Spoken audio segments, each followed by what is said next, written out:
Ya, sejak dibuka oleh Kanwil Kemenak pada tanggal 14 Februari 2025 lalu, sampai saat ini pembayaran pelunasan biaya perjalanan ibadah haji tahap pertama baru sebanyak 3.522 atau 50% dari total jemaah haji yang terdaftar untuk berangkat ke Tanah Suci yang berbayar.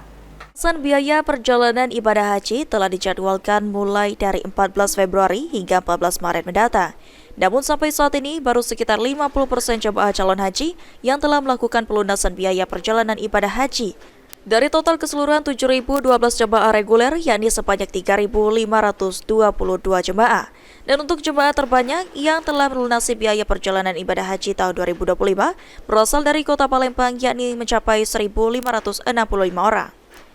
Ketua Tim Pendaftaran dan Dokumen Haji Reguler Kemenak Sumatera Selatan, Fikri Setiawan, menyampaikan agar jemaah haji segera melakukan biaya pelunasan jika sudah keluar istitoah kesehatannya dengan cara mendatangi bank penerima setoran di wilayah tempat terdaftar.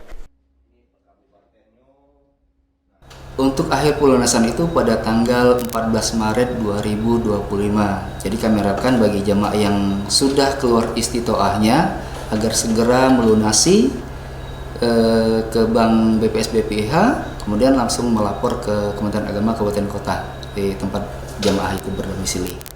Apabila sampai akhir pelunasan terdapat sisa kuota karena terdapat jemaah calon haji yang tidak melunasi atau menunda keberangkatan, untuk memenuhi kuota akan dibuka pelunasan tahap kedua, yaitu penggabungan mahram, pendamping lansia dan disabilitas serta jemaah cadangan. Lutfi Pal TV.